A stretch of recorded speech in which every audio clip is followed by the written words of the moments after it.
तो BA part आपका third है, यानी बीए थर्ड ईयर है। सेमेस्टर आपका है 5। इसमें हमने फर्स्ट पेपर को समझा था। फर्स्ट पेपर के important question, multi choice question हमने अपलोड कर दिए। ये आपका सेकंड पार्ट है। इसमें हम आपकी जो 4 यूनिट बची हुई हैं उनको पूरा करेंगे मल्टी चॉइस में, यानी कि बहुविकल्पी रूप में।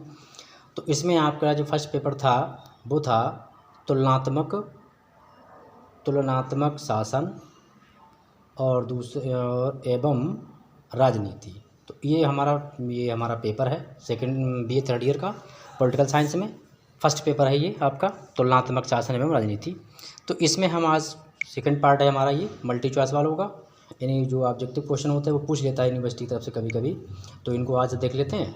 तो फटाफट ही देखते हैं। सबसे पहला क्वेश्चन है फिफ्थ में, किस देश का संविधान अलिखित है, यानी ऐसा कौन सा देश है जहाँ पर लिखित संविधान नहीं चल रहा है। हमने आपको यहाँ पर भी हाईलाइट कर दिया गया है, लेकिन ग्रेट ब्रिटेन जो है वो वहाँ पर अभी भी अलिखित संविधान चलता है। सेकंड क्वेश्चन आपका है ब्रिटिश संविधान की प्रमुख विशेषता क्या है।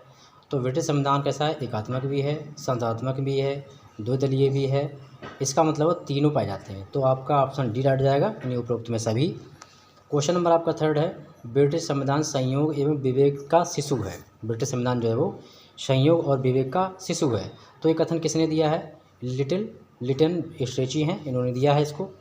अगला क्वेश्चन आपका है, अभिसमय किस देश के संविधान का प्रमुख अंग है। तो अभिसमय जो है वो ग्रेट ब्रिटेन जो है देश है उसके संविधान का क्या है, प्रमुख अंग है अभिसमय। अगला क्वेश्चन आपका है, अभिसमयों का संबंध किससे होता है। यहाँ पर आप रीति रिवाज दिए हुए हैं, संविधान दिया हुआ, कानून दिया, उपरोक्त सभी दिए। तो अभिसमय का जो संबंध होता है वो रीति रिवाजों से होता है।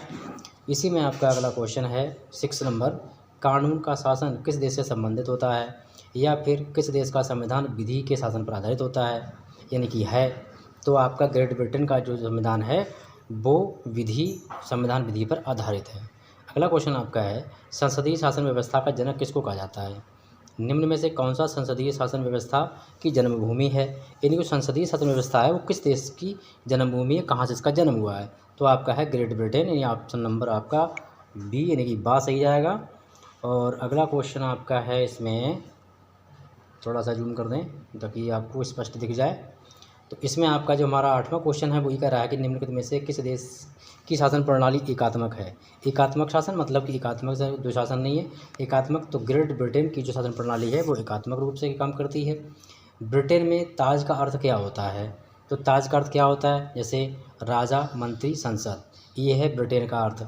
अपने यहाँ स्पीकर, लॉर्ड चांसलर, मंत्री, कहीं कॉमन सभा, लॉर्ड सभा, राजा, न्यायपालिका, प्रवासी काउंसिलिंग, इस तरीके से होते हैं। तो यहाँ पर जो है आपका ब्रिटेन में पहला वाला ऑप्शन रट जाएगा। क्वेश्चन नंबर 10 है, ब्रिटिश संसद का निम्न सदन में से निम्न सदन यानी कि प्रथम सदन कौन सा होता है। तो प्रथम सदन होता है ब्रिटिश संविधान में कॉमन सभा। ठीक है। क्वेश्चन नंबर आपका है 11 है, विश्व का सबसे शक्तिहीन द्वितीय सदन कौन सा है। विश्व का सबसे शक्तिहीन द्वितीय सदन वो है ब्रिटेन की लॉर्ड सभा। ठीक है, लॉर्ड सभा शक्तिहीन होती है, उसमें कुछ शक्तियाँ उसके पास नहीं होती हैं। क्वेश्चन नंबर आपका 12 है, 12 में है, ग्रेट ब्रिटेन में वास्तविक कार्यपालिका का कौन है, यानी कार्यपालिका कौन है। तो वो होती है प्रधानमंत्री व मंत्रिमंडल, यानी ऑप्शन नंबर 4 हट जाएगा। क्वेश्चन नंबर है अगला, ब्रिटिश प्रधानमंत्री तारों के मध्य चंद्रमा है। तो इस कथन से आप क्या समझते हैं कि किसका कथन है। तो सर विलियम हार्डकोर्ट का है, जो कि ऑप्शन नंबर 4 हट जाएगा। अगला क्वेश्चन आपका है 14 दिया हुआ है कि ब्रिटेन का उच्चतम न्यायालय है, कैसा है। तो उसी को हम लॉर्ड सभा के नाम से जानते हैं। अगर पूछ रहे लॉर्ड सभा है ब्रिटेन का उच्चतम न्यायालय, हाई न्यायालय, सर्वोच्चम न्यायालय, तो उच्चतम न्यायालय जिसे हम कहते हैं हाई कोर्ट। ब्रिटेन का सर्वोच्च अपीलीय न्यायालय किसे कहा जाता है। तो लॉर्ड सभा को कहा जाता है। ठीक है। इकाई नंबर आपकी इकाई आ गई 6। इसमें आपकी आज की इकाई में ये सारे कंप्लीट कर देंगे हम। अमेरिका के संविधान का निर्माण कब हुआ था। ठीक है, तो यहाँ पर आपके वर्ष दिए हुए हैं। ठीक है, तो राइट आंसर आपका जाएगा वो है 1787 सेंचुरी, यानी कि 1787वीं शताब्दी में। अमेरिकी संविधान कब लागू हुआ। तो लागू होता है 1789 ईस्वी में। अगला क्वेश्चन आपका है, किस देश का संविधान विश्व का सबसे प्राचीनतम लिखित संविधान है। तो अमेरिका का विश्व का सबसे प्राचीनतम लिखित संविधान है। किस देश का संविधान सबसे अधिक संक्षिप्त है, यानी संक्षिप्त मतलब सबसे छोटा संविधान किसका है। तो वो अमेरिका का ही है। अमेरिकी संविधान है कैसा है? ये कठोर संविधान है, न लचीला है न लिखित अलिखित है, लिखित संविधान है और प्लस कठोर है। एक आत्मशासन प्रणाली चलती है वहाँ पर। तो अगला क्वेश्चन आपका है 6, अमेरिका के संविधान के किस सिद्धांत को अपनाया गया है? अमेरिका में जो अमेरिका का संविधान है उसमें कौन सा सिद्धांत अपनाया गया है?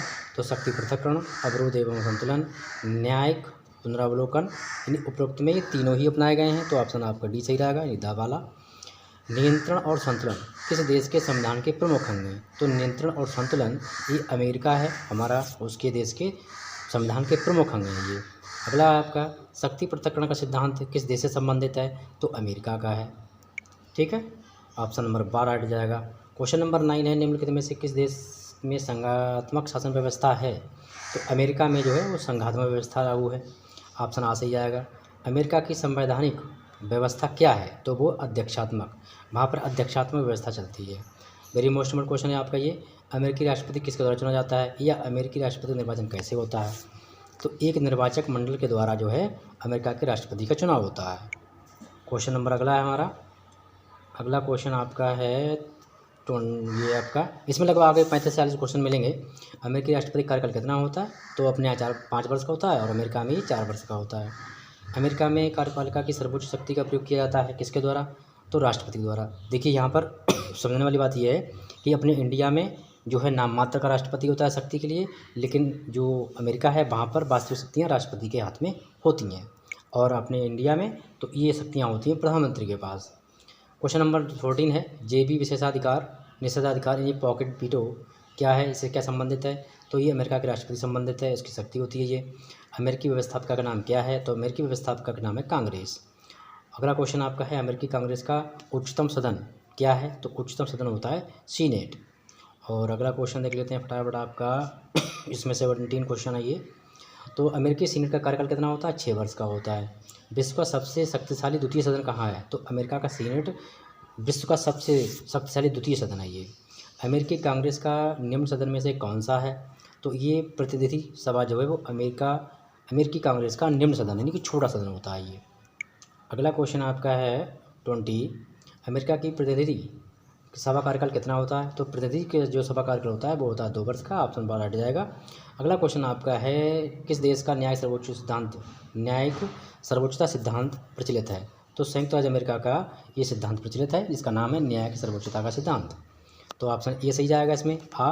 अमेरिका में संविधान का संरक्षक कौन है? तो सर्वोच्च न्यायालय जो है वो अमेरिका में संविधान का संरक्षक है। ऑप्शन नंबर 4 हट जाएगा। अगला क्वेश्चन आपका है, निम्न में से किस देश में सर्वोच्च न्यायालय अत्यधिक शक्तिशाली है? तो सर्वोच्च न्यायालय जो है वो अमेरिका में सर्वाधिक शक्तिशाली रहता है। ऑप्शन सा सही जाएगा। अमेरिका के सर्वोच्च न्यायालय के न्यायाधीशों को उनके पद से कैसे हटाया जा सकता है? तो महाभियोग द्वारा, और महाभियोग द्वारा ही हम अपने इंडिया में भी राष्ट्रपति को उसके पद से हटा सकते हैं। तो आइए अब देखते हैं, अगले क्वेश्चन देख लेते हैं फटाफट। यहाँ दिया हुआ है चीन की कार्यपालिका है कैसी है?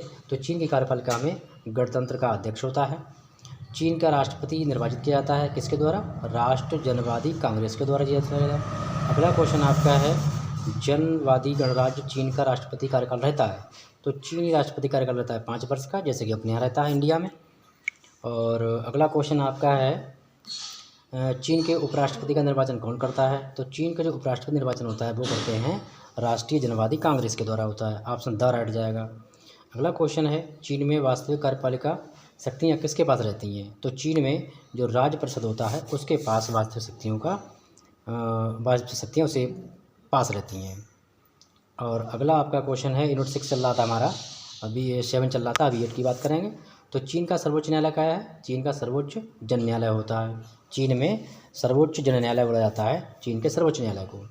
चीन में स्थानीय जन न्यायालय की श्रेणियाँ कितनी होती हैं? तो 3 श्रेणियाँ होती हैं।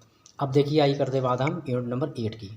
तो यूनिट नंबर 8 है, ये इसका लास्ट सेकंड वीडियो है, इसमें सारे क्वेश्चन अपलोड हो जाएंगे। बाकी प्ले लिस्ट का वेट करते रहें। 5 सेमेस्टर वाले, 3rd सेमेस्टर वाले इंग्लिश के लिए देख लें प्ले लिस्ट पर जाके। और सभी सेमेस्टर की लिस्ट अपलोडेड है, जिसमें वीडियो कम है उनके पहले हम बनाएंगे। और बाकी आपको कोई सब्जेक्ट नया चाहिए तो उसको कमेंट में जरूर बताइएगा। वीडियो को दोस्तों में अपने शेयर जरूर कीजिएगा 4 से 5 लोगों में, जिससे कि हम लोग आगे बढ़ते जाएँ और अपनी फैमिली इंक्रीज़ करती जाए। स्विट्ज़रलैंड का वर्तमान संविधान कब लागू हुआ था?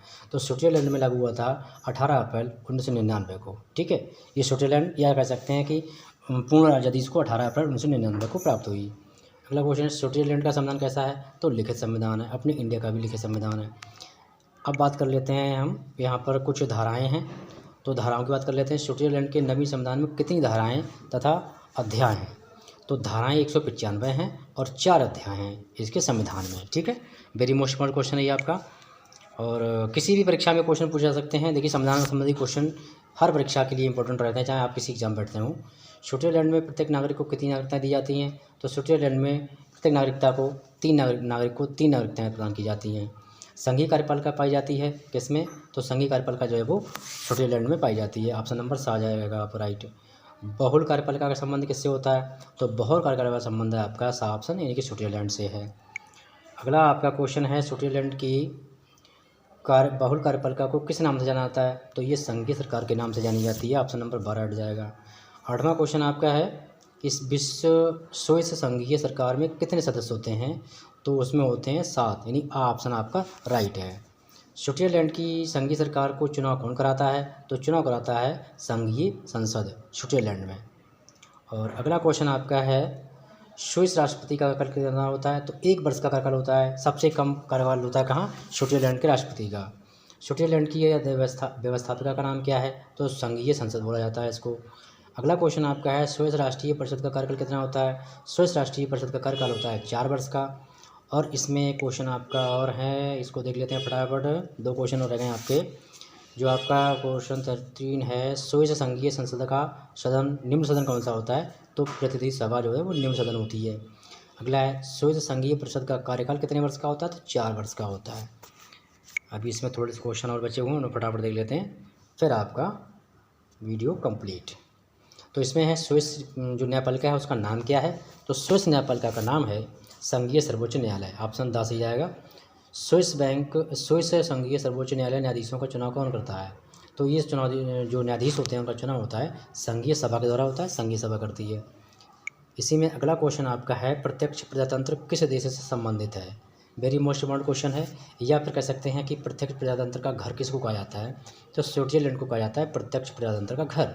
ऑप्शन आपका आ राइट जाएगा।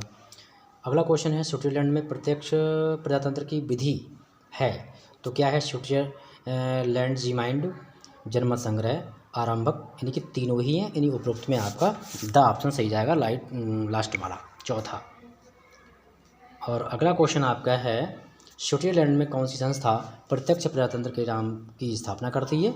तो वो करती है स्विट्जरलैंड में कौन सी संस्था जो है प्रत्यक्ष प्रजातंत्र की स्थापना करती है? तो वो करती है लैंड समी माइंड। तो आई होप वीडियो पसंद आएगा, लाइक कर दीजिएगा। फर्स्ट टाइम चैनल पर सब्सक्राइब करके बेल आइकन ऑल पे प्रेस कर दें। Thank you.